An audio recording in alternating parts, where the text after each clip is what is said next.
Hello, everybody. Welcome to Saturday's edition of Weekend Waypoints, production of SEC Extra and D1Baseball.com. I'm your host, Joe Healy. We're going to go through and get you ready for an all-SEC matchup tonight. Should be a monster matchup between Arkansas and LSU. Very much looking forward to that.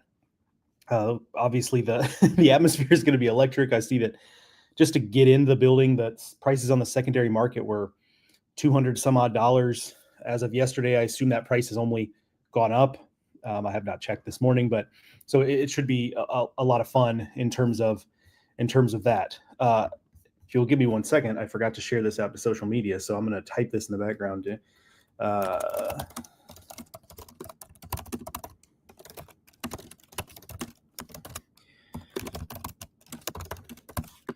All right. Try to make sure I sent that out. I forgot. I just got off the live stream. You may have seen me on the live stream with Bruins and Aaron and Kendall previewing the day. So go watch that because it's interesting to get those guys' takes on this game as well, because they, you guys have, if you've been following all season, you guys have heard me talk a lot this season about these teams and the SEC in general. So sometimes it's nice to get different viewpoints. We will dive right into the game here in just a second. But first, let me remind you that this episode of Weekend Waypoints is brought to you by Academy Sports and Outdoors. The sun's out and the fun is on at Academy Sports and Outdoors. Score a cool pool, savor summer flavor with a grill, prep for fishing weekends, or mount up with a new mountain bike. However you have fun, you can't lose with our top brands. Gear up online at academy.com or at your local store. All right, let's jump in. Can't wait. Looking forward to it. Actually, I'm writing, because we kind of take turns who takes the lead on games. I'm actually writing the Murray State UCLA game, in part because I kind of want to just take in LSU and Arkansas and not have to worry about starting to formulate story ideas and starting to work on the story for the last outs made, because sometimes that can split your attention a little bit. I really just kind of want to focus on it. So I'm writing the first game so that I can be fully locked in on the second game. But it is going to be quite the doozy. Obviously, the pitching matchup is a big part of this one. Cade Anderson versus Zach Root. These two guys have faced off, kind of opposite each other already once this season. That was in the late season series between these two teams. Pretty similar outings in a lot of ways. Anderson 5 2/3, 7 hits, 3 runs allowed with 10 strikeouts. So gave up some hits, gave up a handful of runs, but also dominated and struck out a bunch of guys. And then Root threw 6 innings, giving up 5 hits and 2 runs with 6 strikeouts. So not as dominant, but a little better. Got one more out than Anderson did.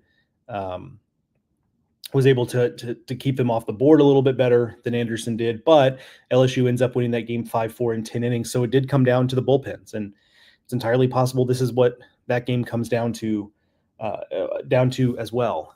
Recent results, they tilt Root in terms of that, coming off of his start against Tennessee, in which he gave up 2 runs, only one of which was earned on just 1 hit in 7 innings against the Volunteers. That obviously was a game that there's a lot of tension in that game. Zach Root had a little bit of an emotional outburst in that start that Dave Van Horn wasn't a huge fan of, but hey, it's, that happens, especially when teams play Tennessee. So I think, it was what it was, but he pitched really well. Cade Anderson, I think his line against West Virginia, his last outing, is a little deceptive. I mean, the line is 9 hits, 7 runs, 6 earned in 7 innings, but most of those runs came in the 6th and 7th. And then also that was in a situation where LSU was already comfortably ahead. So yes, WVU did a nice job against him, but also the stakes weren't high in that moment. It wasn't particularly high leverage. And, he was coming to the end of his outing. So I'm inclined to say he was better than those numbers suggest, but still, in terms of form, Root in a little better form at this particular moment. Hello, Sean. I see your comment in there. Sean says Murray UCLA is much more fun to me. I realize it's not the marquee matchup, but I'm here for it. Yeah, that game is going to be fun. I mean, the underdog stuff is fun, and I think it's fun too, especially for y'all. I mean, if y'all are watching a lot of SEC baseball, but I don't know, it's kind of cool when you get to the stage and it's 2 teams you haven't seen a ton of. By now, I've seen plenty of Murray just because they've been such a fun story, but UCLA is a team I don't see a lot of. When you combine the fact that they play in the Big Ten, so they're not on on TV all that much. And then also their games, on the West Coast, when they play home games, they start late enough to where, I'm never going to finish a UCLA game, probably even if I start one. So Brock Chalowski, their shortstop, is the real deal. So that should be a fun matchup. But yeah, the interesting thing here is I think where we start to try to draw maybe some wedges between these two teams in terms of what we can expect here. One of which is how they hit against left-handed pitching. I mentioned this on the live stream I did with the other guys this morning. Arkansas has a 1047 OPS against left-handed pitching. That's fourth in the country, so obviously quite good. By comparison, LSU an 891 OPS against left-handed pitching. That's 58th in the country, so still good, but not elite. As in the case of Arkansas about 100 and let's call it 150 points better in terms of OPS against lefties. The teams have similar walk and strikeout rate against lefties. Both their strikeout rates are about 20%, so it's actually pretty high strikeout rate. So I think we're going to see some swing and miss here tonight. But also, I think we're also going to see. I don't think these lineups are just too good. I don't think these two guys get through the lineups cleanly necessarily. Some have compared this matchup to the Skeens Louder, and I don't think this is that, because those two guys were on just such a different planet, Skeens in particular. So I don't think this is quite that, but it will be a fun matchup to see how these lineups navigate. I'm also kind of interested in the bullpen piece of this. On an individual level, how do LSU and Arkansas use Kason Evans and Gabe Gackle, respectively? There's some differences in how they're used there. Gackle is just a reliever at this point. And I don't say that in a negative way, because he's throwing about the same number of innings he did as a starter, but he's just much more effective coming out of the bullpen. So is there any sort of lead Arkansas could have in this game where Arkansas debates, do we hold him for a game on Monday? Or is no lead comfortable enough so you're always going to go to Gackle with a lead? I think that's one debate they're going to have. Evans is a little bit different because there is the possibility that he could theoretically he could be a third starter for LSU if they need him. So what do they choose to do? Because he's similar to Gackle in terms of, you bring him into the game, he could probably give you 4 or 5 if he's really on.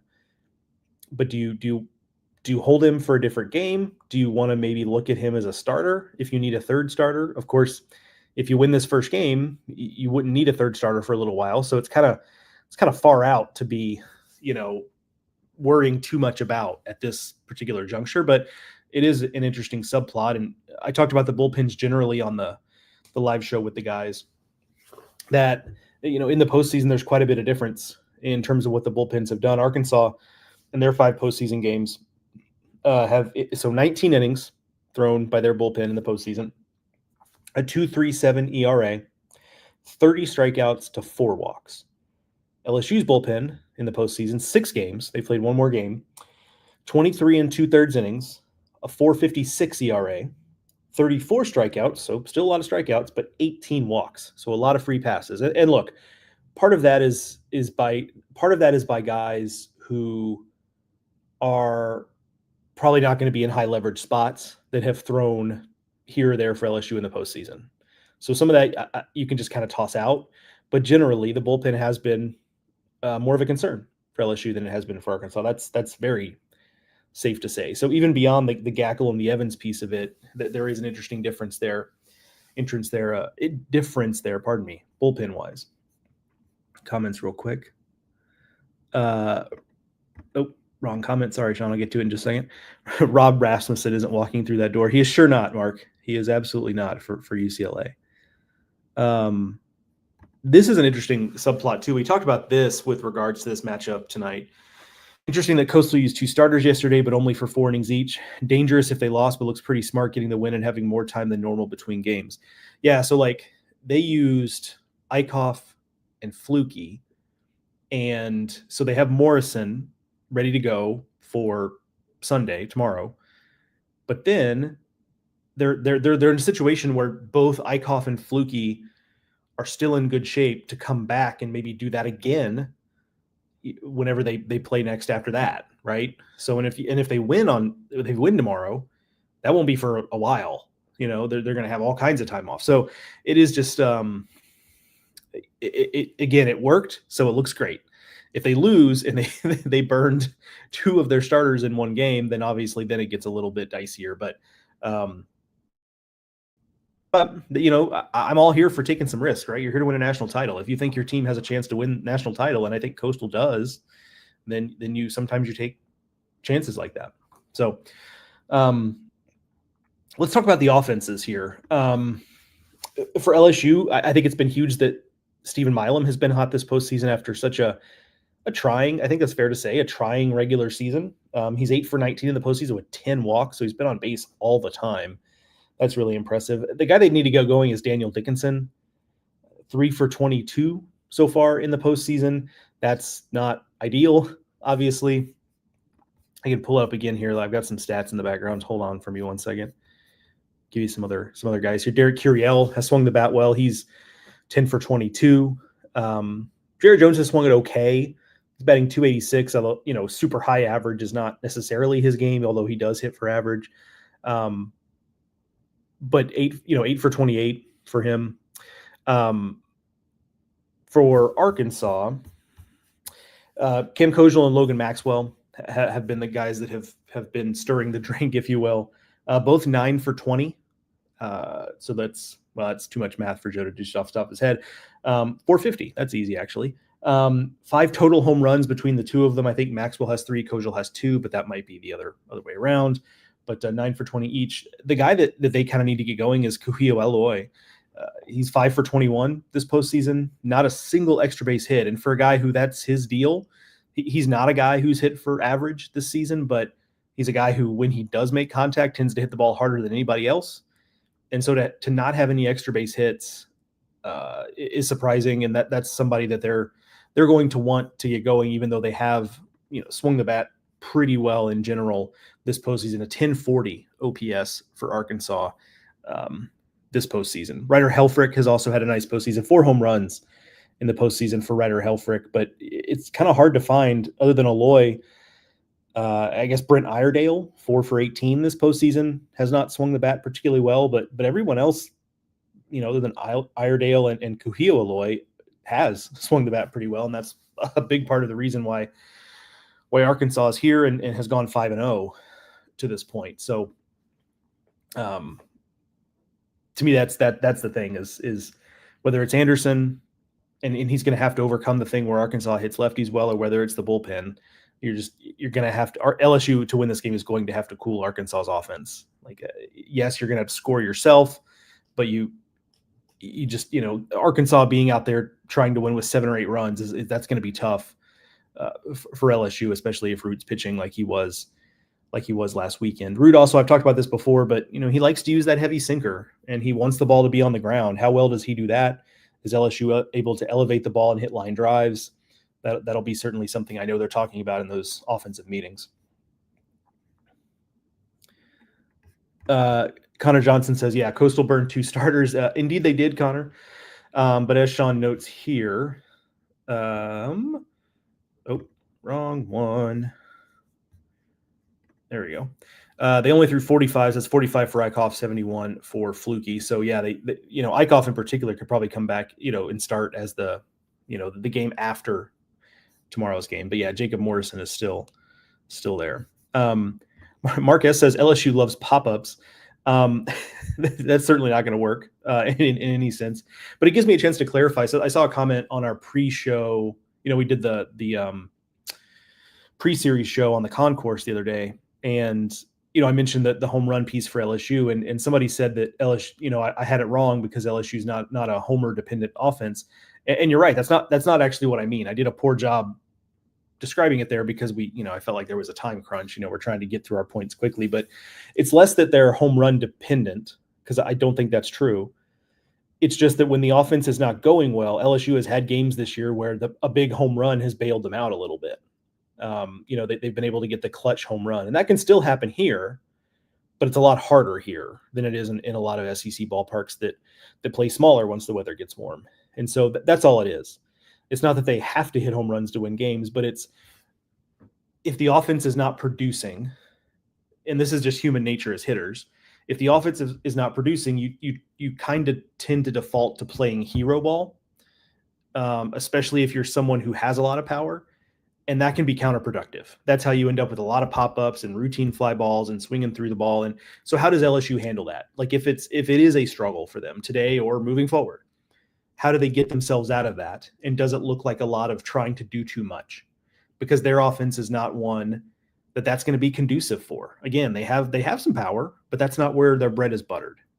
So I think that's more of what I meant. It's not so much that their offense has to hit home runs to be effective, but like if it's not effective, do they kind of get out of their approach to try to be the hero? That's more of a question. Whereas Arkansas, because they have so much power, you still don't want hitters to go in there thinking like, oh, it's on me. We're down 2 runs and we only have 4 hits today. Let me go up there and hit a ball 500 feet. That's never going to be a good approach. But with Arkansas, they do have more pop so that they can, they can almost, even if it's not a good approach, it might pay off for them in a way that for LSU, it just may not. Good morning, Canes, Cats, Heat. Sorry about your Canes. But your Cats are playing well in the Stanley Cup Finals. So there's that. Max says going to be a great defensive battle tonight too. 100%. Two teams that, that really pick it well. Not necessarily teams that have like the flashiest defenders in this field, the flashy defenders in some cases, but there's no Vance Honeycutt in center field to use one of last year's examples. But yes, very solid, very good defensive teams. And relatedly, good comment here from Chris. He says, watching these games so far, play defense and don't make mistakes and you probably win. I know it's basic, but that 9th for Oregon State almost cost them 100%. There is a through line in teams that play well in Omaha with not giving them anything. This, we talk about it being a big ballpark, and it is, but it's not like a graveyard necessarily, especially from the gaps to the corners. Now, center field can be kind of a graveyard, but gaps to corners, you can hit the ball out of here. We've seen that the last few years, but you're not hitting the ball off the end of the bat and getting it out of here. So one of the keys is, you don't create rallies for your opponent, free passes, errors, things like that. And we did see Oregon State controlled that game last night. For most of that game, it felt like it was just Oregon State's game, and they were gonna, they were going to salt that game away. And then all of a sudden, they created a rally out of nothing for Louisville. There was a ball that and Sean, I see your comments, so we'll get into some of this chaos. There was a ball leadoff single, or should have been a leadoff single, that ends up being a leadoff triple because Oregon State's left fielder, Gavin Turley, laid out for it. And it's a great play if he makes it, but if not, that ball, you see what happens. It ended up being a triple. There was a Iva Arquette throwing error that was compounded by an error by their catcher because the ball slipped out of his hand and then he couldn't find it. There was a ball to the backstop at some point. So it just set up a bottom of the 9th walk-off for Oregon State. And you're right, Connor, I did pick against Oregon State and I was wrong. Hey, that's what happens. You swing at some pitches and you swing and miss sometimes. But yeah, I think that's exactly right, Chris. It's just like, if you don't give the opponent anything, especially in this mound matchup, right? If you don't give the opponent anything and those two pitchers pitch well, then I think you're in good shape. And then I think we'll end up with a game kind of like, minus the 9th inning, hopefully, because that was just bizarre. A game kind of like last night with Oregon State and Louisville. Teams pitched well. Up until that point, they really hadn't given the opponent anything. There were a couple clutch hits, and that made the difference. And so I'm kind of hoping for something similar. Let me clean up some of these comments here before I get you all out of here. Canes Cats Heats ask about South Carolina's portal efforts. Says, have you heard anything on their NIL efforts and them backing their coach? I have heard. I don't have any specific numbers, but yes, they are kind of redoubling their efforts to support that coaching staff and to revamp the roster. And I think we're seeing that. Like Mark and I will talk more portal on a Highway to Hoover episode coming up when we just have more time.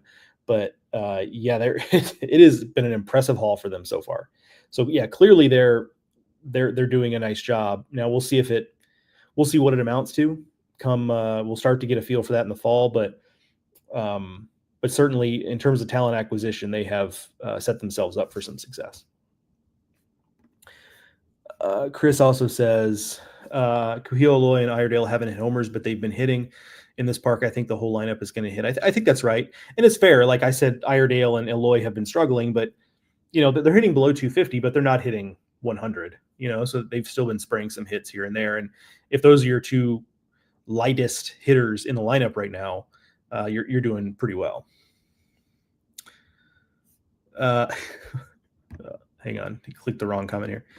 Mark says Yaron Peters is out of eligibility. Indeed, he is. Shout out to 2002 South Carolina, Yaron Peters. I feel like I remember he had like a really weird batting stance, like high, like almost like a Craig Counsell, like high over his head with the bat kind of deal. But that's a good pull, Mark. I appreciate that. Eric says, I think LSU Arkansas wins the College World Series. What do you think? I would agree. I think it's one of those two teams. Kind of a bummer for those two teams that they have to go through each other right away instead of being on the other bracket. But yeah, I think it's one of those two teams, and I don't want to be overly simplistic about this, but kind of feels like you win today, you're on the path, right? Again, you have more work to do, but it does feel like you do it. You win this game today, and you've kind of set yourself up to where, look, let's just use this example. If Arkansas wins today, and the opposite will be true, so I'm not just picking Arkansas, for any reason other than that. If Arkansas wins today, LSU's in a situation where LSU's going to have to probably beat Arkansas twice, to get back to the bracket final, or to get to the final overall, and vice versa. Arkansas would have to do that as well. So anyway, all right. It looks like I've cleaned up the comments there. That is going to do it for this edition of Weekend Waypoints, production of SEC Extra and D1Baseball.com. We've got a fun one on tap tonight, my friends. Enjoy it. I know I will as well. I will be back tomorrow morning. We'll recap it in depth. We're also going to have our live show every morning at D1Baseball.com. Me, Runes, Kendall, Aaron, perhaps Bradley Smart, occasionally pinch hitting in there.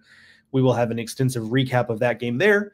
You'll also get one here. So we'll really have you covered with these games moving forward here. We roll deep at the CWS in terms of D1 baseball staff. So plenty of good stuff out there. All right. That is going to do it. Thank you to Academy Sports and Outdoors. Thank you for joining me live, for your comments, for your questions. As I say all the time, that's my favorite part of this deal. So thank you again for being a part of it. I will talk to you all tomorrow morning.